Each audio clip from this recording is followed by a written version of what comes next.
عن عبد الله بن عمر رضي الله تعالى عنه قال كان النبي صلى الله عليه وسلم يقدل المصلى والأنازة بين يديه تحمل وتنصب بالمصلى بين يديه فيصلي إليها رواه البخاري ومسلم।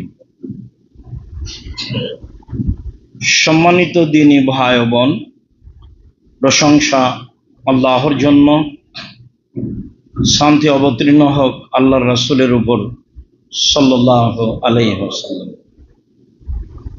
আমাদের জুমার খুতবার ধারাবাহিকতায় আজকের আলোচ্য বিষয় হচ্ছে সালাত আদায়ের জন্য সূত্রা ব্যবহার করতে হবে। যে একটি লাঠি বা কিছু সামনে রেখে দেওয়া হয়। আমাদের আলোচনায় উল্লেখযোগ্য আলোচনা থাকবে মসজিদ ছাড়া যে কোনো জায়গায় সালাত আদায় করলে সূত্রা ব্যবহার করতেই হবে। উল্লেখযোগ্য আলোচনা থাকবে সালাতের সামনে দিয়ে যাওয়া কত বড় অপরাধ। বিশেষভাবে আলোচনা থাকবে মসজিদে সূত্রা ব্যবহার করা যাবে কি না, পিলারের মাঝে সালাত আদায় করা যাবে কি না, মসজিদে ঢুকে সালাত আদায় করলে কোথায় সালাত আদায় করা উত্তম, ভালো, সহজ হবে। বিষয়গুলি সামনে রেখে আমরা এক গুরুত্বপূর্ণ সংক্ষিপ্ত তথ্যবহল বিবরণের চেষ্টা করব ইনশাআল্লাহুল আজিজ। আলোচনা আমাদের হাজারো মসজিদে যে সব নিয়ম চলছে তার অনেকাংশে বিপরীত হবে বলে আমরা অনুমান করছি। যা রাসূল সাল্লাল্লাহু আলাইহি সাল্লামের নিয়ম, বিপরীত হলে কিছু করার নাই।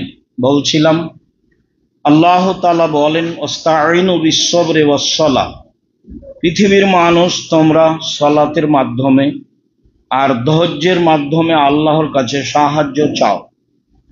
মানুষ মাত্র বিপদগ্রস্ত, সমস্যার মুখোমুখি হয় বা মানুষ মাত্র দুনিয়াবি চাহিদার প্রয়োজন থাকে, পরকালেও কিছু চাওয়ার থাকে। অতএব তোমরা আল্লাহর কাছে চাও সালাতের মাধ্যমে আর ধৈর্যের মাধ্যমে। চাওয়ার একটি বড় মাধ্যম সালাত, পীর বা ওলিয়া আউলিয়া নয়। 2 রাকাত সালাত আদায় করেই নিজের বিষয়টি আল্লাহর কাছে বলতে হবে। বলাতে পৃথিবীর সবাই সমান। রাজা ধীরাজ, ফকির মিসকিন, জঙ্গলে আছে, ড্রেনে পড়ে আছে, সবারই সমান অধিকার আল্লাহর কাছে একইভাবে বলতে পারে যা আল্লাহ তাআলা বলেন, যা আল্লাহর নবী বলেন। বললেই হবে তা নয়, দেরি হতে পারে। ইয়াকুব আলাইহিস সালাম ছেলে ফেরত চেয়েছিলেন হারিয়ে যাওয়া সন্তান ইউসুফকে। তাতে মোটামুটি প্রায় 25 বছর সময় লেগেছিল। মুহাম্মদ সাল্লাল্লাহু আলাইহি সাল্লাম খুব বিপদগ্রস্ত হয়ে অপমানজনক অবস্থায় দোয়া করেছিলেন। তা মোটামুটি কবুল হয়েছিল 12 বছর পরে। আমি সাধারণ মানুষ, চাইলেই হবে, এখনই হবে এমনটা নয়, তবে হতেও পারে। সম্মানিত দ্বীনী ভাই বোন, চাইতে হবে ধৈর্যের মাধ্যমে, সালাতের মাধ্যমে। আল্লাহ তাআলা বলেন কাদ আফলাহাল মুমিনুন আল্লাযীনা হুম ফি সালাতিহিম খাশিউন, যারা ভয় ভীতি নিয়ে ভালো করে সালাত আদায় করলো তারাই সফল হলো। সালাত আদায় করে সবাই সফল হবে এ কথা নয়। সালাত যদি রাসূলের সাথে মিল না খায়, নিয়ম কানুনে মিল না খায়, তাহলে সালাতে কবুল হবে না। তা একাধিক দিন শুনেছি, সময়ের গতিতে আরো শুনব ইনশাআল্লাহুল আজিজ। সূত্রা। তালহা ইবনে উবাইদুল্লাহ রাদিয়াল্লাহু তাআলা আনহু বলেন রাসূল সাল্লাল্লাহু আলাইহি ওয়াসাল্লাম বলেছেন ইযা ওয়াদা আহাদুকুম বাইনা ইয়াদাইহি মিসলা মুআখারাতির রাহালে ফাইসাল্লি ওয়ালা ইউবালি মান মাররা আলাইহি, তোমাদের কোনো ব্যক্তি যদি বাহিরে কোথাও সালাত আদায় করে আর সে যদি সামনে সূত্রা ব্যবহার করে, তাহলে সে সালাত আদায় করবে, সামনে দিয়ে কে গেল না গেল তার কোনো পরোয়া নেই। হাদিস বুখারী মুসলিম। অত্র হাদিসে বোঝা যায় যে সূত্রার বাইরে দিয়ে কেউ গেলে আমার আপনার সলাতের কোনো সমস্যা নেই। হাদিস বুখারী মুসলিম। বাহিরে কোথাও সলাত আদায় করলে সূত্র ব্যবহার করতে হবে। তালহা ইবনে উবাইদুল্লাহ রাদিয়াল্লাহু তাআলা আনহু বলেন, কুন্না নুসাল্লি, আমরা সফরে সালাত আদায় করতাম, অদাওয়াব্ব তামুরুনা বাইনা ইয়াদিনা, আর আমাদের সামনে দিয়ে পশু প্রাণী, আমাদের প্রাণী, অন্যান্য পশু প্রাণী সামনে দিয়ে পার হতো। বিষয়টি কেমন হচ্ছে বলে যুকেরা লে রাসূলুল্লাহ সাল্লাল্লাহু আলাইহি সাল্লাম জালেকা, রাসূলের কাছে পেশ করা হলো, আমরা সফরে সালাত আদায় করি, আমাদের সামনে দিয়ে পশু প্রাণী যায়। তখন রাসূল সাল্লাল্লাহু আলাইহি সাল্লাম বললেন, শোনো, ইযা কানা বাইনা ইয়াদাই আহাদিকুম মিসলু মুআখখারাতিল রাহালে ফালা ইয়াদুররু মান মাররা বাইনা ইয়াদাইহি, তোমাদের কারো সামনে যদি থাকে উটের পিঠে হাওদা বাঁধার জন্য যে অর্ধ হাত পরিমাণ বা এমন কাছাকাছি একটি লাঠি ব্যবহার করা হয়, এই পরিমাণ একটি লাঠি যদি সামনে থাকে তাহলে তোমাদের সলাতের জন্য কোনো সমস্যা নেই, সামনে দিয়ে যেই যাক না কেন।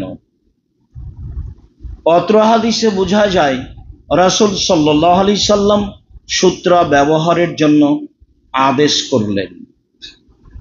আব্দুল্লাহ ইবনে উমর রাদিয়াল্লাহু তাআলা আনহু বলেন, কানা নবী সাল্লাল্লাহু আলাইহি সাল্লাম ইয়াগদু ইলাল মুসাল্লা, আল্লাহর নবী ঈদের সালাতের জন্য মাঠে যেতেন।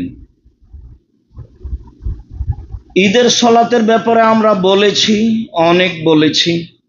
আজকের জন্য এতটুক যে ঈদের সালাত মাঠে, খোলা মাঠেই পড়তে হবে। দখলের জন্য প্রাচীর দেওয়া যায়, এছাড়া ঈদের মাঠ পাকা করা যাবে না, ঈদের মাঠে মিম্বার নেওয়া যাবে না, ঈদের মাঠে ইমামের জন্য মেহরাবের জায়গা করা যাবে না, ঈদের মাঠকে বাসর ঘরের মতো বাঁশখাটা দিয়ে বিভিন্ন কিছু দিয়ে সাজানো যাবে না, সবই নাজায়েজ। তাতে বলা হয়েছে আল্লাহর নবী মসজিদে নববীর উপর দিয়ে পায়ে হেঁটে গিয়ে প্রায় 500 গজ দূরে গিয়ে খোলা মাঠে সালাত আদায় করলেন, তিনি মসজিদে নববীতে সালাত আদায় করলেন না।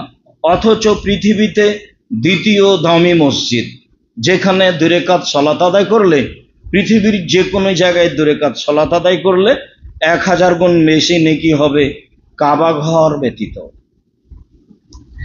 রাসূল সাল্লাল্লাহু আলাইহি সাল্লাম ঈদের মাঠে গেলেন, বাইনা ইয়াদাইহি ওয়াল আনাজাতু বাইনা ইয়াদাইহি তুহমালু, তার সামনে সামনে বর্ষা সূত্রা নিয়ে যাওয়া হতো। অতুন সববিল মুসাল্লা বাইনা ইয়াদাইহি, সলাতের স্থানে, তার সলাতের স্থানে সামনে সূত্রা বর্ষা গেড়ে দেওয়া হতো। ফা ইসাল্লি ইলাইহা, তিনি সেটাকে সামনে রেখে সালাত আদায় করতেন। বুখারী মুসলিম। আব্দুল্লাহ ইবনে উমর রাদিয়াল্লাহু তাআলা আনহু বলেন, রাসূল সাল্লাল্লাহু আলাইহি ওয়াসাল্লাম ইউরিদু রাহিলাতাহু ফাইসাল্লি ইলাইহা, অনেক সময় তিনি সফরে বাহিরে তার বাহনটাকে সামনের দিকে করতেন, কেবলার দিকে করতেন, বাহনকে সামনে রেখে সালাত আদায় করতেন। বুখারী মুসলিম। বোঝা যাচ্ছে যে সফরে আপনার কাছে যা কিছু আছে তাকেই সামনে রেখে দিয়ে সালাত আদায় করতে হবে সূত্রা গ্রহণ করে। বলছিলাম মসজিদের বাহিরে সূত্রা ব্যবহার করতে হবে। আব্দুল্লাহ ইবনে উমর রাদিয়াল্লাহু তাআলা আনহু বলেন, কানা নবী সাল্লাল্লাহু আলাইহি সাল্লাম তুখরাজু লাহু হারাবাতুন ফিস সাফারে ফা ইনসিবুহা ওয়া ইউসাল্লি ইলাইহা। আল্লাহর নবী যখন বাহিরে থাকতেন, সফরে কোথাও সালাত আদায় করতেন, তখন তার সামনে, তার নিকটে বর্ষা পেশ করা হতো। বললম, বর্ষা এক হাতের চেয়ে একটু বেশি লম্বা কিছু হতে পারে। বর্ষা তার সামনে পেশ করা হতো, তিনি সেটা কেবলার দিকে মাটিতে গেড়ে দিতেন, সেইটাকে সামনে রেখে সালাত আদায় করতেন। বুখারী মুসলিম। হাদিসগুলি প্রমাণ করে যে বাহিরে সূত্রা ব্যবহার করতে হবে এবং অবশ্যই সূত্রাকে সামনে রেখে সালাত আদায় করতে হবে। জুহাইফা রাদিয়াল্লাহু তাআলা আনহু বলেন,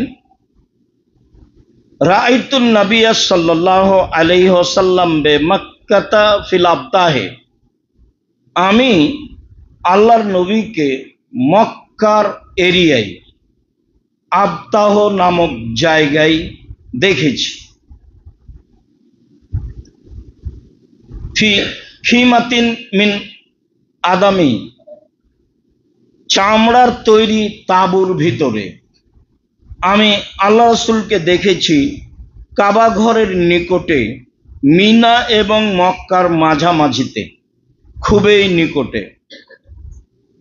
মক্কার এরিয়ায় দেখেছি, হারাম এরিয়ায় দেখেছি যে তিনি একটা চামড়ার তাঁবুর মধ্যে রয়েছেন।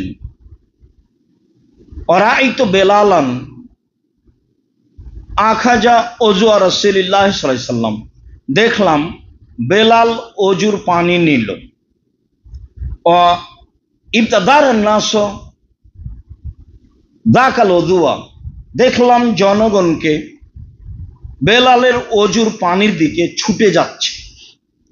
ফামান আসাবা মিনহু শাইয়া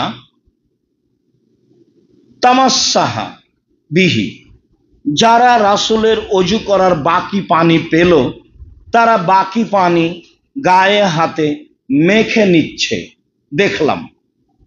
ওয়ালাম ইউসুফ মিনহু, আর যারা পায়নি তাদের দেখলাম যে তারা আখাজা মিন বালালে এদ সাহেবেহি, যারা রাসূলের অজুর বাঁচা বাকি পানি পেয়েছে, হাতে গায়ে মুছে নিয়েছে, মেখে নিয়েছে, তারা তাদের ভিজা হাতের সাথে হাত লাগাচ্ছে, এমনটা দেখলাম। হাদিস বুখারী মুসলিম। জুহাইফা রাদিয়াল্লাহু তাআলা আনহু বাস্তব বিবরণ নকল করেন মক্কার এরিয়ায়। তিনি দেখলেন, তিনি বলেন যে রাআইতু বেলালান, এ অবস্থায় দেখলাম আখাজা আনাজাতান, বেলাল একটি বর্ষা নিল। ফারাকাজাহা, বর্ষাটি গেড়ে দিল। ফাখারাজা রাসূলুল্লাহ সাল্লাল্লাহু আলাইহি সাল্লাম ফি হুল্লাতিন হামরা, আল্লাহ রাসূল তাঁবুর মধ্য থেকে বের হলেন, তাঁবুর মধ্য থেকে বের হলেন লাল বড় জামা গায়ে দিয়ে। মুসাম্মেরান, জামার সামনের দিক হাত দিয়ে গুটিয়ে ধরেছিলেন। বাস্তব নকল করছেন আল্লাহ নবী কিভাবে ওই চামড়ার তৈরি খিমার মধ্যে থেকে, তাঁবুর মধ্যে থেকে বের হয়ে আসছেন। ফাসাল্লা এলাল আনাজাতে, তিনি বর্ষাকে সামনে রেখে সালাত আদায় করলেন। বিন্যাসে, জনগণকে নিয়ে রাকাতাইনে 2 রাকাত সালাত, তা ছিল কসর। তিনি মদিনা থেকে এসেছেন, মক্কার ভিতরে নন, বাইরে, তবে হারাম এরিয়ায় তিনি 2 রাকাত সালাত আদায় করলেন। অন্য বর্ণনায় এসেছে আয-যোহরা ওয়াল আসরা, জোহরের 2 পড়লেন, আসরের 2 পড়লেন। পরের অংশে তিনি বলছেন ওয়ারাইতুন নাসা ওয়াদ দাওয়াবা ইয়ামুরুনা বাইনা ইয়াদিল আনাজা, কত মানুষ পশু প্রাণী সব ওই বর্ষার ওই দিক দিয়ে পিছন দিয়ে যাচ্ছে। হাদিস বুখারী মুসলিম। বলছিলাম হারাম এরিয়াতে মসজিদের বাহিরে তিনি সূত্রা ব্যবহার করেন। তিনি মুসাফির হিসাবে জোহর আসর 2 রাকাত সালাত আদায় করেন। অজুর পানি বেঁচে গেলে সাহাবীরা তা গায়ে হাতে মেখে নিতেন। অত্র বুখারী মুসলিমের হাদিস প্রমাণ করে তা কল্যাণের জন্য। এর অর্থ এই নয় যে কোনো পীর ফকিরের অজুর অবশিষ্ট পানি আপনি নেবেন, তাতে বরকত রয়েছে, এমনটা কোনো সাহাবী তাবেঈর দেখা যায় না। উমারেরই যদি না চলে তাহলে আপনার কেমনে চলে? বুখারীর একটা হাদিস আছে যে আল্লাহ রাসূল উটে উঠেছিলেন, পিছনে স্ত্রী সাফিয়া ছিলেন। উটটা উষ্টা খেয়ে গেল, আল্লাহ রাসূল একদিকে গিয়ে পড়লেন, সাফিয়া আরেক দিকে গিয়ে পড়ে গেলেন। সাহাবী আবু তালহা বলছেন, আমি রাসূলের কাছে দৌড়িয়ে গেলাম। তিনি বললেন, আমার কাছে এসেছো কেন? দেখো সাফিয়ার অবস্থা। আমার কাছে যে কাপড় ছিল সে কাপড় আমি সাফিয়ার গায়ে চাপিয়ে দিয়ে আমি তাকে উঠানোর চেষ্টা করলাম। তো ছেলেরাকে বলছি, দেখো তো পীর সাহেবের মর্যাদা বেশি না রাসূলের মর্যাদা বেশি? রাসূল তো উটের উপর থেকে পড়েই গেলেন। রাসূল মানুষ, ঘটতেই পারে, ঘটাই স্বাভাবিক। তাহলে কি তুমি বলবা যে পীর সাহেব হলে উটের উপর থেকে পড়তেন না? কথাও তো ঠিক। জায়নামাজ বিছিয়ে যদি পদ্মা মেঘনা সাগর পার হয়ে যেতে পারে জায়নামাজে বসে, তাহলে উটের উপর থেকে পড়ে যাবে, এটা ভাবাই যায় না। শুনুন, ধর্ম পাগল নয়, ধর্ম একজনের কথা দিয়ে চলে, যার নাম মুহাম্মদ সাল্লাল্লাহু আলাইহি সাল্লাম। মসজিদের বাইরে সূত্রা ব্যবহার করতে হবে, এ কথাই ঠিক। আবু জোহাইম রাদিয়াল্লাহু তাআলা আনহু বলেন, জোহাইম ইবনে আব্দুল্লাহ রাদিয়াল্লাহু তাআলা আনহু বলেন, রাসূল সাল্লাল্লাহু আলাইহি সাল্লাম বলেছেন, লা ইয়ালামুল মারু বাইনা ইয়াদাইল মুসাল্লি লা কানা আন ইয়াকিফা 40 খায়রান লাহু মিন সাল্লামা ইয়াদাইহি। মানুষ যদি জানতো যে মুসল্লির সামনে দিয়ে পার হলে মাজা আলাইহি কি পাপ হবে, এমনটা জানলে সে 40 অপেক্ষা করত। আবুল নাজর বলেন, আমি বলতে পারছি না আল্লাহ রাসূল 40 বছর বললেন, না 40 মাস বললেন, না 40 দিন বললেন। কাব ইবনে আহবার রাদিয়াল্লাহু তাআলা আনহু বলেন, লাউ ইয়ালামুল মারু বাইনা ইয়াদাইল মুসাল্লি মাজা আলাইহি লাকানা ইউকসাফা খায়রান লাহু মিন আয়ামুররা বাইনা ইয়াদাইহি। মানুষ যদি জানতো যে সালাত আদায়কারীর সামনে দিয়ে পার হয়ে গেলে কি হবে, তাহলে মাটিতে ধসে গেলেও সামনে দিয়ে পার হতো না। তাহলে সামনে দিয়ে চলে যাওয়া অপরাধ। হজ করতে গেলে বোঝা যায় যে সামনে দিয়ে যাওয়া কোনো অপরাধ নয়, সবাই তো যাচ্ছে। অনেক সময় মানুষ সিজদায় আছে, তার উপর দিয়ে চলে যাওয়া অপরাধ। তো 2-1 দিন যখন দেখলো যে সবাই যাচ্ছে, তখন এও মনে করছে যাওয়া যায়। কিছুটা বেকায়দা থাকে, সেটা ভিন্ন কথা। কিন্তু হারাম হোক, মসজিদে নববী হোক, পৃথিবীর যে কোনো জায়গায় হোক না কেন, সামনে দিয়ে পার হয়ে যাওয়া, একদিক থেকে আর এক দিকে চলে যাওয়া নেহায়াত অন্যায়, বড় অপরাধ। 40 বছর প্রয়োজনে অপেক্ষা করতে হবে। 40 বছর কি আর অপেক্ষা করা লাগে? কথাটি শক্তভাবে বলা হয়েছে। মাটির নিচে ধসে গেলেও, মাটিতে ধসে গেলেও যাবে, কিন্তু মুসল্লির সামনে দিয়ে যাবে না, এভাবে রাসূল সাল্লাল্লাহু আলাইহি সাল্লাম বলেন। বুঝছিলাম সামনে দিয়ে যাওয়া কেমন অপরাধ, এবং মসজিদের বাহিরে সূত্রা ব্যবহার করতে হবে, যা রাসূল সাল্লাল্লাহু আলাইহি সাল্লাম নিজে করেছেন, করতে বলেছেন। এভাবে আমল করার চেষ্টা করব ইনশাআল্লাহ। আল্লাহুম্মা সাল্লি আলাইহি, আল্লাহুম্মা বারিক আলাইহি।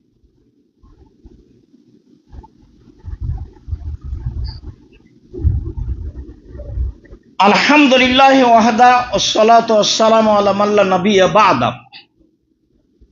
আবু সাঈদ খুদরি রাদিয়াল্লাহু তাআলা আনহু বলেন, রাসূল সাল্লাল্লাহু আলাইহি ওয়াসাল্লাম বলেছেন, ইজা সাল্লা আহাদুকুম ইলা শাইইন ফায়াসতুরুহু মিনান নাস, কোন মানুষ যদি বাহিরে এমন কিছু রেখে সালাত আদায় করে যা দিয়ে সেটা মানুষের জন্য অন্তরাল হয়ে যাবে।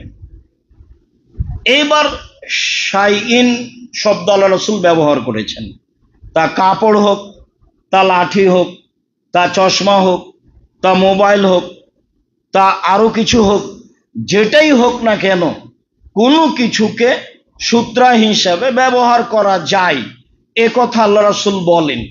পরে আল্লাহ রাসূল বলেন, মান আরাদা আহাদুন, এজা আরাদা আহাদুন ইয়াস্তাজা বাইনা ইয়াদাইহি, এখন কেউ যদি তার সামনে দিয়ে চলে যেতে চায়, তার মাঝে আর সূত্রার মধ্য দিয়ে চলে যেতে চাই, তাহলে ফালিয়াদফাহু, সে যেন তাকে ঠেকায়, বাধা দেয়, হাত দিয়েই বাধা দিবে। বাধা দেওয়ার সেখানে আর কি থাকতে পারে? তাই না, বা সে যদি জোর করে যেতে চাই, ফাল ইউকাতেলহু, তাহলে সে যেন তার সাথে লড়ে পড়ে। সালাতের মধ্যে কি লড়া যাবে? শক্তি প্রয়োগ করে তাকে ঠেকাতে হবে, এটাই হাদিস প্রমাণ করে। তারপরে বলছেন, ফাইন্নাহু শয়তান, সে হচ্ছে শয়তান। যে জোর করে চলে যাচ্ছে, আল্লাহ রাসূল তাকে শয়তান বললেন। হাদিস বুখারী মুসলিম। বিবেচনা করেন দেখি। প্রথমে তিনি বললেন সূত্রা ব্যবহার করতে হবে যে কোনো কিছু দিয়ে, তবে দাগ টেনে নেওয়ার প্রমাণে হাদিস ঠিক নয়। এভাবে দাগ দেওয়ার হাদিস পাওয়া যাবে, সে হাদিস ঠিক নয়। কোনো কিছু রাখতে হবে, কোনো কিছু রাখতে হবে সূত্রা হিসাবে জরুরি। সূত্রা এবং আপনার মধ্য দিয়ে কেউ চলে গেলে তাকে হাত দিয়ে বাধা দিতে হবে। তারপরেও চলে গেলে সম্ভবপর তাকে ঠেকানোর চেষ্টা করতে হবে। আদেশ, আপনি স্বাভাবিকভাবে বসে থাকবেন ও চলে যাবে, এই সুযোগ দেওয়া হবে না। আপনি চক্ষু বন্ধ করে সালাত আদায় করবেন, এটাও নয়, চক্ষু খোলা থাকবে। একদিন বললাম তো, কবে যেন বললাম যে করোনার কথা যখন এসেছিল, আল্লাহ রাসূল টাকনোর নিচে কাপড় রাখতে নিষেধ করেছেন আর মুখ ঢেকে সালাত আদায় করতে নিষেধ করেছেন। তখন বলেছিলাম যে ওই সালাতের সময় মাস্ক ব্যবহার করা যাবে না, যাবেই না, যা হবে হবে। তখন তো বলেছি মাস্ক দিয়ে ভাগ্য বাড়াতে রাজি নই। এখন ব্যবহার করেন, ধুলাবালি আছে, আবর্জনা আছে, অনেক কিছু আছে। তাকদীরের পরিবর্তন ঘটাতে রাজি নেই নিজেকে, নিজের কোনো কর্ম দিয়ে। এসেছি, যেতে হবে এই বলে কোনো কিছু দিয়ে ভাগ্যকে বাড়াতে রাজি নই। বলছিলাম, সম্মানিত দিনী ভাই বোন, অত্র হাদিসে বোঝা যায় সূত্রা ব্যবহার করতেই হবে। আপনার মাঝ দিয়ে সূত্রার মধ্য দিয়ে কেউ চলে গেলে তাকে হাত দিয়ে ঠেকাতে হবে। জোর করে চলে গেলে সম্ভবপর শক্তি প্রয়োগ করে ঠেকাতে হবে। এরপরে যদি সে চলে যায়, আল্লাহ রাসূল তাকে শয়তান বলেছেন। হাদিস বুখারী মুসলিম। অবশ্য আপনি বিষয়টি বিবেচনায় নিয়ে আসবেন বলে আমরা আশা করি। আবু হুরায়রা রাদিয়াল্লাহু তাআলা আনহু বলেন, রাসূল সাল্লাল্লাহু আলাইহি সাল্লাম বলেছেন, তাকতাউ সালাতা আল মারাতু আল হিমারু ওয়াল কালবু, তিন শ্রেণীর কিছু মানুষের সালাতকে নষ্ট করে দেয়। এক, মহিলা, দুই, কুকুর, তিন, গাধা। এই তিনটে কিছু যদি আপনার সামনে দিয়ে যায়, তাহলে সালাত নষ্ট হয়ে যায়। এ কথা রাসূল সাল্লাল্লাহু আলাইহি সাল্লাম বলেন। হাদিস বুখারী মুসলিম। অত্র হাদিসের প্রতিবাদ আয়েশা রাদিয়াল্লাহু তাআলা আনহা করেছেন। আরো কিছু বলি, তারপরে বিষয়টি স্পষ্ট করব ইনশাআল্লাহ। আব্দুল্লাহ ইবনে আব্বাস রাদিয়াল্লাহু তাআলা আনহু বলেন, রাসূল সাল্লাল্লাহু আলাইহি সাল্লাম বলেছেন, একতাউ সালাতাল কালবুল আসওয়াদ ওয়াল মারআতুল হায়েদ, সালাত নষ্ট করে দেয় কালো কুকুর। কালো কুকুর বিষাক্ত বেশি, সলাৎ নষ্ট করে দেয় কালো কুকুর, আর সলাৎ নষ্ট করে দেয় যুবতী নারী। যারা যুবতী তারা সলাৎ নষ্ট করে দেয়, এ কথা রাসূল সাল্লাল্লাহু আলাইহি সাল্লাম বলেন। এখানে একটা বাক্য বলে রাখি, আরো একাধিক হাদিস এর বিপরীত আসবে, তখন এর সমাধা হলো এই যে আসলে নেকি কমে যাবে, সলাৎ নষ্ট হবে এ কথা নয়। যুবতী নারী সামনে দিয়ে গেলে আপনার ভিতরে কিছুটা পরিবর্তন আসতে পারে, অন্তরে কিছু জাগতে পারে। কালো কুকুর সামনে আসলে ভয় বা কিছু আপনার অন্তরে জাগতে পারে, তাতে সলাতের একাগ্রতা নষ্ট হবে। সলাতের একাগ্রতা নষ্ট হয় চাদর ঝকমকে হলে, সলাতের একাগ্রতা নষ্ট হয় পাঞ্জাবি নকশাপূর্ণ হলে। আপনার পাঞ্জাবি দেখলে আমিও অবাক হই যে মহিলাদের ব্লাউজের কাপড় দিয়ে আপনি পাঞ্জাবি করলেন কেন? আপনি কি বুঝাতে চাচ্ছেন? আপনাকে পুরুষ পরিচয় দিতে ভালো লাগে না কেন? ছেলে জন্ম নিলে তো বাপ মা খুশি হয়, মেয়ে জন্ম নিলে বাপ মা একটু কেমন কেমন করে। আর আরেকটা হলে দাদি তো বলে বউ তালাক দে ভাই, এ বউ চলবে না, দাদি নানি বলে। তা আপনি তো আপনার পিতার জন্য সন্তান, তো খুব সুখবর, ভালো কথা। মানুষের মতো মানুষে জাতির অন্যায়ের বিরুদ্ধে লড়েন, এই জন্য আপনি সন্তান। মহিলা মানুষ নাকি আপনি? এমন কাপড়ের পাঞ্জাবি করে নিজেকে মহিলা হিসেবে দেখাতে চাচ্ছেন কেন? মাথায় বড় চুল রেখে নিজেকে মহিলা হিসেবে প্রকাশ করতে চাচ্ছেন কেন? দাড়ি চেঁচে নিজেকে মহিলা হিসেবে প্রকাশ করতে চাচ্ছেন কেন? সব সময় বিদ্যা অর্জন করে জাতির সামনে মানুষের মতো মানুষে দাঁড়ানোর চেষ্টা করেন। জীবন বাজি রেখে দুনিয়াতে এসেছি, যে কোনো মূল্যে অন্যায়ের বিরোধিতা করব, সম্ভবপর মরি আর বাঁচি, যতদিন পর্যন্ত বেঁচে আছি ন্যায়ের সাথে থাকব, অন্যায়ের বিরুদ্ধে থাকব। এজন্য বিদ্যা অর্জন করেছি। বিদ্যা অর্জন করে ফাঁকি দিয়ে মিথ্যা প্রেসক্রিপশন লিখে ডাক্তার মানুষ আপনি, মানুষের পয়সা উপার্জন করবেন, এই জন্য তো আপনি শিক্ষা অর্জন করেননি। আপনার বিদ্যা কেন আপনার জন্য কলঙ্ক হলো? কেন হবে? আপনি নিজেকে মানুষ মনে করেন না কেন? পুরুষ মানুষ নিজেকে মনে করেন না কেন?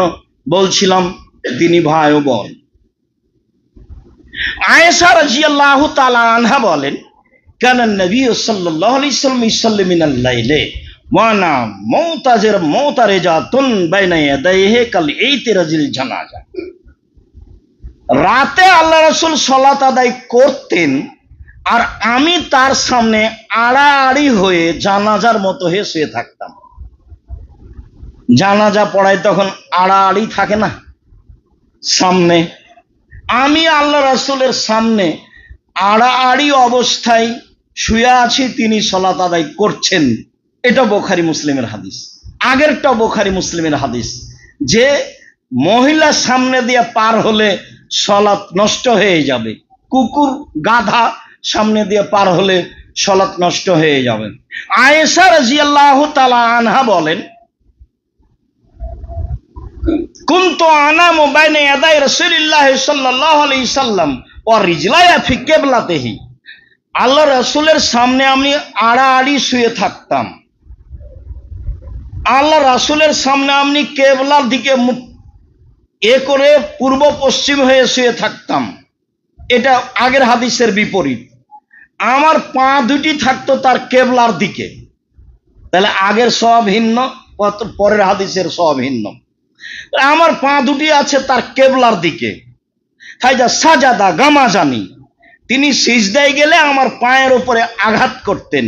ফাকাবাস্ত রিজলায়া, তখন আমি পা দুটি গুটিয়ে নিতাম। ফাইজা কামা বাসাত্তহুমা, যখন তিনি আবার সিজদা থেকে দাঁড়িয়ে যেতেন আমি আমার পা সোজা করে দিতাম। তিনি বলেন, অলাইসা মাসাবি কানাতিল বয়ুত লাইসা ফিহাল মাসাবি, তখন ঘরে আলো ছিল না, ঘর ছিল অন্ধকার। অত্র হাদিস প্রমাণ করে, বুখারী মুসলিমের হাদিস, যে আল্লাহর নবী অন্ধকার রাতে তাহাজ্জুদ পড়তেন। অত্র হাদিস প্রমাণ করে যে আয়েশা রাদিয়াল্লাহু তাআলা আনহা তার মুখের উপরে পূর্ব পশ্চিম কিবলার দিকে পা করে শুয়ে থাকতেন। অত্র হাদিস প্রমাণ করে যে মহিলা মানুষ সামনে থাকলে সালাত নষ্ট হবে না। অত্র হাদিস প্রমাণ করে যে সালাতের মধ্যে স্ত্রী বা এরকম কোনো কাজ করলে সালাত নষ্ট হবে না। মোবাইল চলছে, রিং হচ্ছে, তাহলে বন্ধ করে দিলে সালাত নষ্ট হবে না। হাদিস বুখারী মুসলিম এটাই প্রমাণ করে। আয়েশা রাদিয়াল্লাহু তাআলা আনহা বলেন, কুনতু রাকিদাতান বাইনা ইয়াদাইহি, আমি তার সামনে শুয়ে থাকতাম, ঘুমিয়ে থাকতাম। ওয়া আলা ফিরাশিহি, তার বিছানার উপরে আমি ঘুমিয়ে থাকতাম। অত্র হাদিস আড়াআড়ি প্রমাণ করে। যখন তিনি সালাত শেষ করতেন তখন আমাকে জাগাতেন, আমি উঠে বিতর পড়ে নিতাম। অত্র বুখারী মুসলিমের হাদিস প্রমাণ করে যে তিনি বিতর সালাত রেখে দিতেন, স্বামী তাকে জাগালে তিনি উঠে বিতর পড়তেন, আরো সালাত হয়তোবা আদায় করতেন। অত্র হাদিসে প্রমাণ হয় না। উম্মু সালমা রাদিয়াল্লাহু তাআলা আনহা বলেন, কানা নবী সাল্লাল্লাহু আলাইহি ওয়াসাল্লাম ওয়া আনা বিহিজাইহি নাইমা, আল্লাহর নবী সালাত আদায় করতেন, আমি তার সামনাসামনি শুয়ে থাকতাম। ও আসাবানি সৌব হয়ে যা সাজাদা, যখন তিনি সিজদায় যেতেন তখন তার কাপড় আমার গায়ের উপরে পড়তো। বোঝা যাচ্ছে যে মহিলা সামনে থাকলে সালাত নষ্ট হবে না। মাইমুনা রাদিয়াল্লাহু তাআলা আনহা বলেন, কুনতু নাইমাতুন ইলা জামবে রাসূলিল্লাহ সাল্লাল্লাহু আলাইহি সাল্লাম ওয়া আসাবানি সাওবহু ওয়া আনা হাইজ, আমি ঋতুবতী, তখন আল্লাহ রাসূলের পাশে আমি শুয়ে থাকতাম, তিনি সালাত আদায় করতেন, সিজদায় গেলে তার কাপড় আমার গায়ে লাগতো, তাতে তিনি সালাত আদায় করতেন। সম্মানিত দিনী ভাই বোন, হাদিস প্রমাণ করে যে মহিলা সামনে দিয়ে গেলে সালাত নষ্ট হবে না, তবে নেকি কম হবে, এ কথাই ঠিক। এইবার পশু প্রাণী, গাধা, কুকুর, কুকুর সামনে দিয়ে যাবে সালাত নষ্ট হবে না, মর্মে হাদিসগুলি জয়ীফ। তবে গাধা সামনে দিয়ে যাবে সালাত নষ্ট হবে না, মর্মে হাদিস বুখারী মুসলিম। ইবনে আব্বাস রাদিয়াল্লাহু তাআলা আনহু বলেন, আকবালতু রাকিবান আলা আতানিন, আমি একটা গাধায় চড়ে রাসূলের নিকটে আসলাম। ওয়া আনা ইয়াউমাইজিন কাদ নাহাজতুল ইহতিলামা, সেদিন আমি যুবকের কাছাকাছি। নিজস্ব বিবরণ দিচ্ছে, হাদিস বুখারী মুসলিম। আমি একটা গাধায় চড়ে আসলাম, তখন আমি যুবকের কাছাকাছি। আর নবী সাল্লাল্লাহু আলাইহি ওয়াসাল্লাম বিন নাস বিমিনা ইলা গায়রে জেদারিন, আল্লাহ নবী সালাত আদায় করছিলেন মিনায়, দেওয়াল ছাড়াই, সূত্রা দিয়ে। মিনায় ফাঁকা জায়গায় দেওয়াল ছাড়া সূত্রা সামনে রেখে সালাত আদায় করছিলেন। আমি চলে আসলাম। ফামারাত্তু বাইনা ইয়াদাই বাজে সাফিন, আমি কাতারের ভিতরে ঢুকে গেলাম।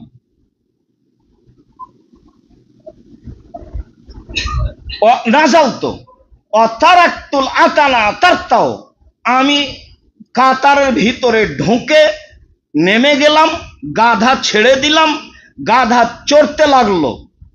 দাখালতু, আমি সালাতের ভিতরে কাতারে ঢুকে গেলাম। লাম ইনকির আলাইয়া যালিকা আহাদুন, সেদিন আমার এটা কেউ কোনো অপছন্দ কিছু করেনি, কেউ বলেনি যে এমনটা করলে কেন, এটা কেমন হলো।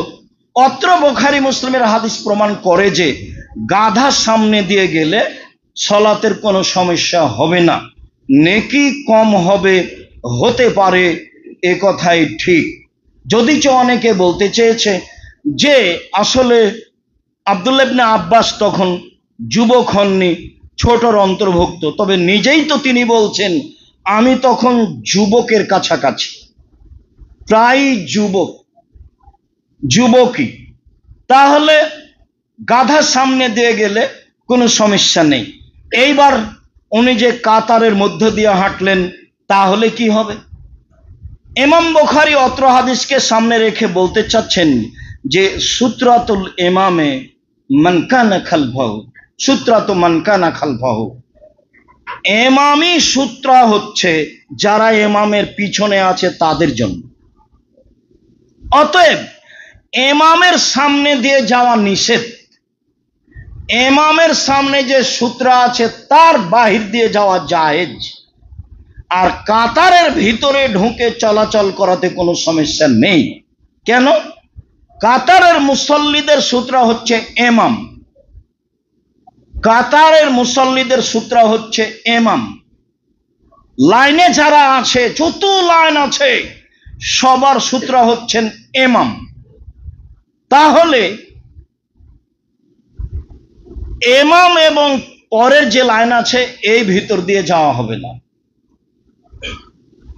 ইমামের সামনে দিয়ে যাওয়া নিষেধ।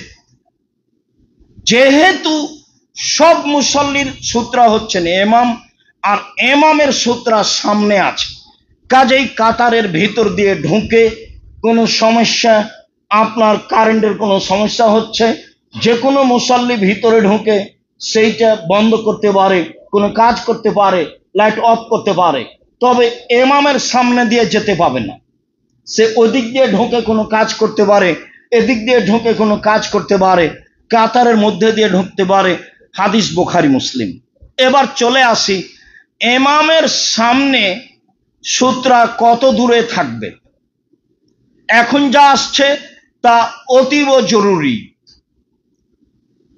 ইমামের সামনে যে সূত্রা থাকবে, আমার সামনে যে সূত্রা থাকবে তা কত দূরে থাকবে। সাহাল ইবনে সাদ রাদিয়াল্লাহু তাআলা আনহু বলেন, সাহাল ইবনে হাসমা রাদিয়াল্লাহু তাআলা আনহু বলেন, রাসূল সাল্লাল্লাহু আলাইহি সাল্লাম বলেছেন, এজা কানা আহাদুকুম ইলা সূত্রাতিন ফালইয়াদনু মিনহা, তোমাদের কেউ যদি সূত্রাকে সামনে রেখে সালাত আদায় করে তাহলে সে যেন সূত্রার কাছাকাছি হয়ে দাঁড়ায়। ফাইনা শয়তান লা ইয়াক্তাউ সালাতাহু, তখন শয়তান তার সালাতের ক্ষতি করতে পারবে না। তো অত্র হাদিসে কি বোঝা গেল কতটুকু কাছাকাছি? চলেন বুখারী মুসলিমের এক হাদিসে সাহাল ইবনে সাদ রাদিয়াল্লাহু তাআলা আনহু বলেন, কানা বাইনা মুসাল্লা রাসূলুল্লাহ সাল্লাল্লাহু আলাইহি ওয়াসাল্লাম আল জেদার মামারুস সাদ, রাসূলের মুসাল্লা এবং পশ্চিম দেওয়ালের মাঝের মধ্যে জায়গা ছিল একটি ছাগল পার হয়ে যাওয়ার জায়গা। যেহেতু দেশ উট দিয়ে ঘেরা, ছাগল দিয়ে ঘেরা, কাজেই প্রায় পরিমাণ উট ছাগল দিয়ে বুঝানো হয়েছে। সময় আয়াত দিয়ে বুঝানো হয়েছে যে এত আয়াত পড়া যাবে, এই কাজের জন্য এত আয়াত হতে পারে।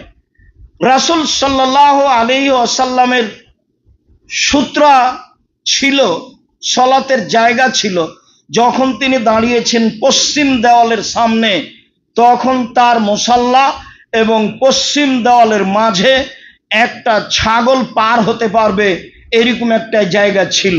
তাহলে অনুমান করা যেতে পারে 10 ইঞ্চি, 12 ইঞ্চি, 1 ফুট এরকম কাছাকাছি।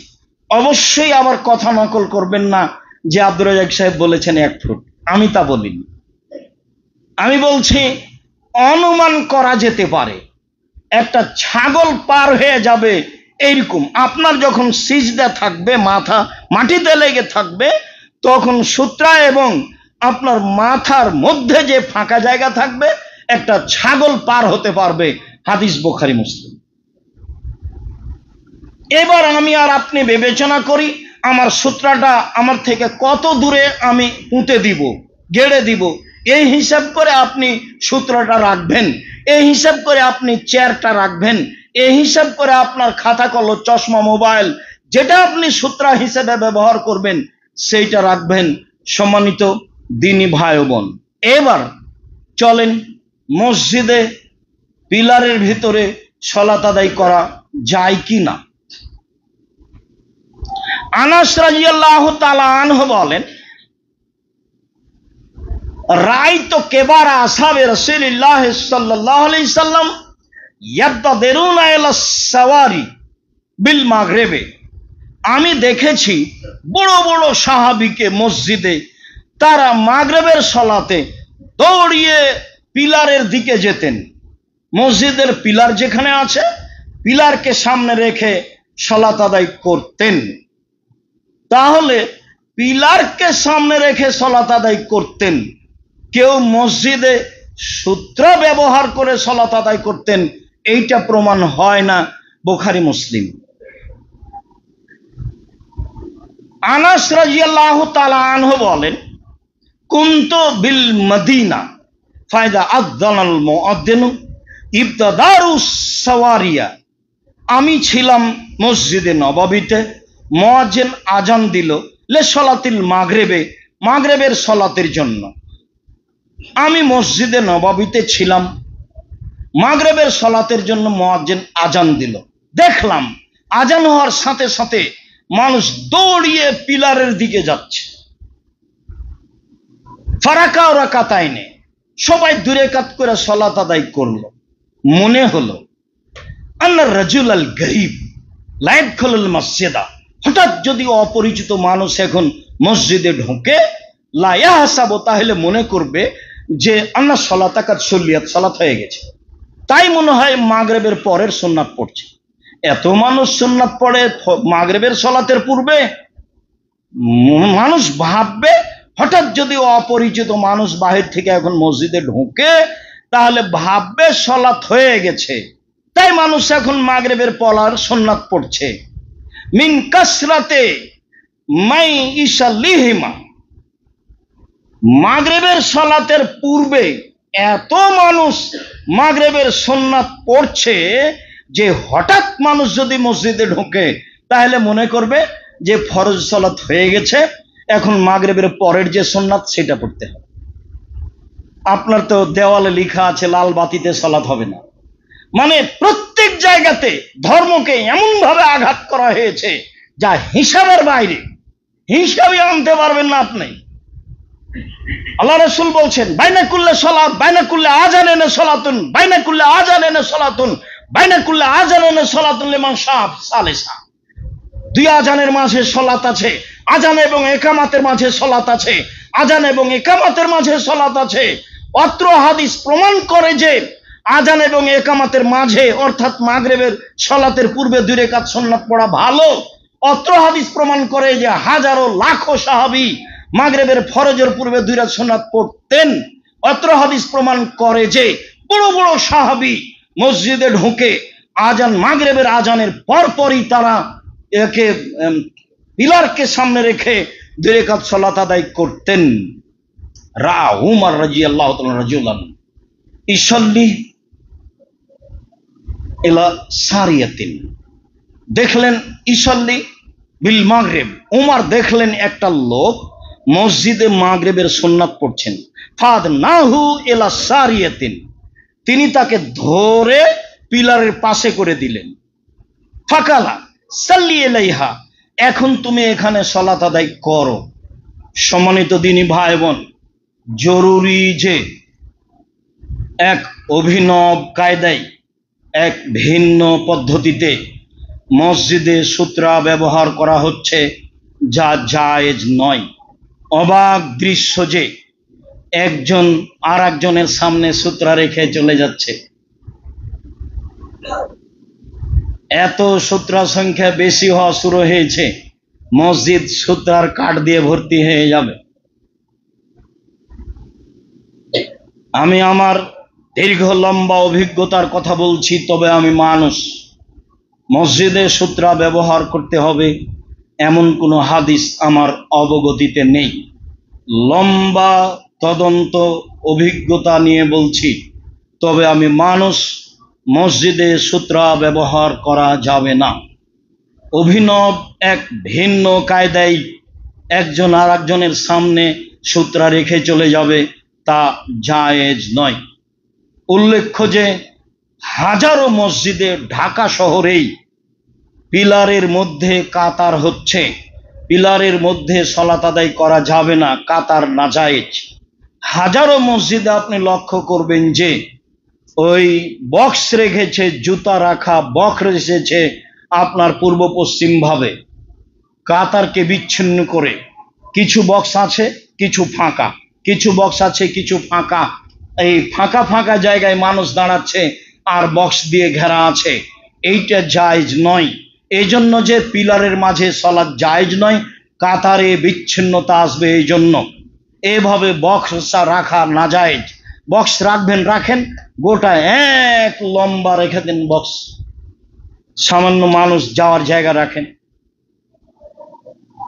বক্সের মধ্যে সলাতে দাঁড়াবেন জায়েজ নয়, হাদিস বুখারী মুসলিম। অন্য হাদিসে এসেছে উমর তাকে ধাক্কা দিয়ে ওই পিলারের সামনে করে দিলেন, পিলারের মাঝামাঝি থেকে।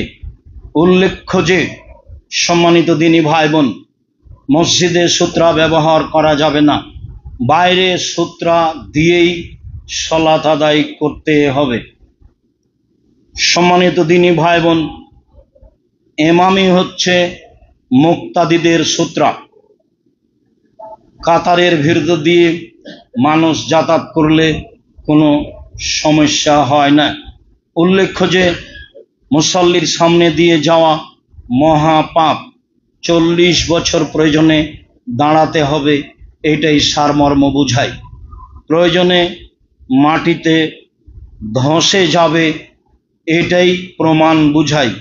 অর্থাৎ যে কোনো মূল্যে যতই কষ্ট সমস্যা হোক সামনে দিয়ে যাবে না। তবে সামনে দিয়ে পারাপারকে বলা হয় মরুর। সামনে পাশ দিয়ে যখন আপনি চলে গেলেন হেঁটে, তখন এটা মরুর নয়। মরুর হচ্ছে একদিক থেকে আর এক দিকে চলে যাবেন, যেটা জায়েজ নয়। সাথে সাথে আমরা বুঝলাম মহিলা এবং কুকুর আর গাধা মানুষের সলাতকে নষ্ট করে দেয়, এর অর্থ মূলত সলাতে নেকি কম হওয়া।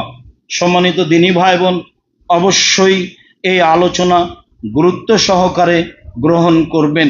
আমি সম্ভবপর চেষ্টা করেছি মানুষ হিসাবে সঠিকটা আপনার সামনে পেশ করতে গিয়ে আমি কোনো মতামত আপনার সামনে পেশ করিনি, কোনো দলের কথা আপনার সামনে পেশ করিনি।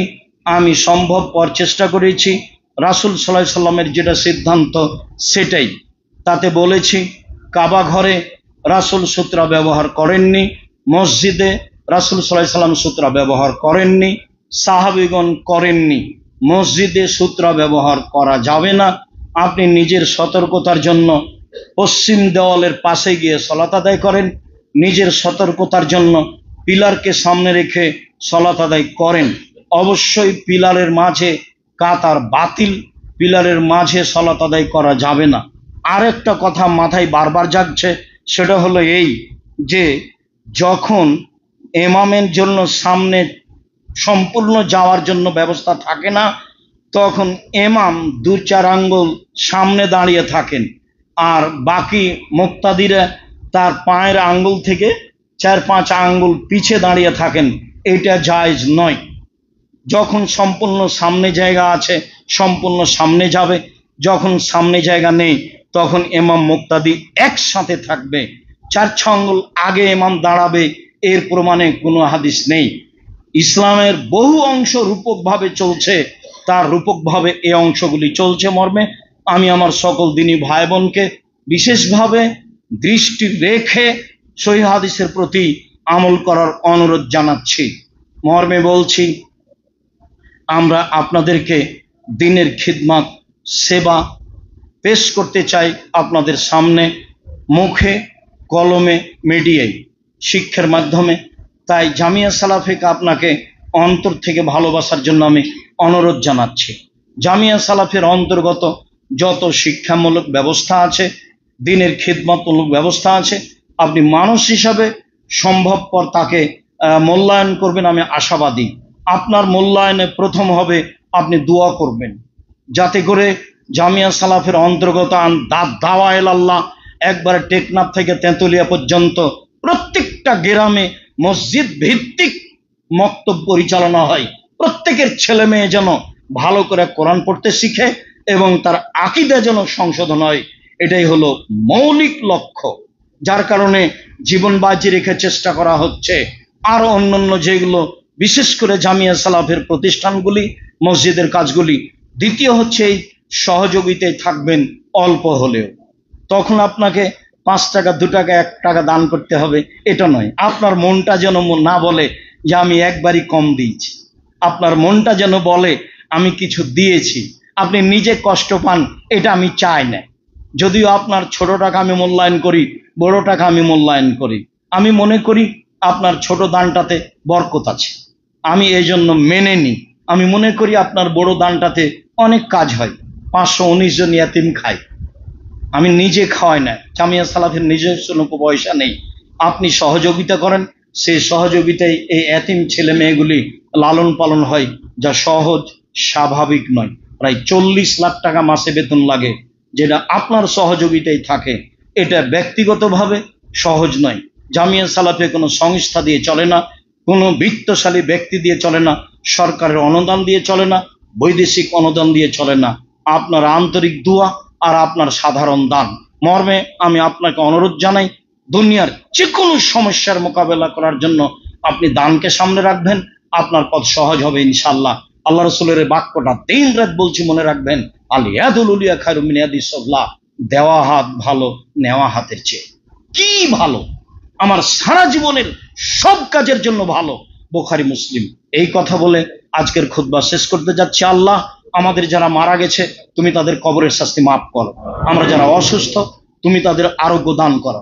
আমরা যারা বেঁচে আছি তুমি তাদেরকে তোমার রাসূলের পদ্ধতি অনুযায়ী চলার তৌফিক দান করো। সূত্রার যে পদ্ধতি রয়েছে, কষ্ট হলেও সেই পদ্ধতি অনুযায়ী সালাত আদায় করার তৌফিক দান করো। জামিয়া সালাফিকে যথাযথভাবে মূল্যায়ন করার তৌফিক দান করো। সকলের কল্যাণ কামনা করে, আহাল পরিবারের কল্যাণ কামনা করে আল্লাহর কাছে জোরালো দাবি দাওয়া রেখে আজকের জুমার খুতবা এখানে শেষ করলাম। আল্লাহুম্মা সাল্লি আলাইহি, আল্লাহুম্মা বারিক আলাইহি। এখানে জায়গা না হলে 8 তলাতে সলাতের জায়গা করা হয়েছে।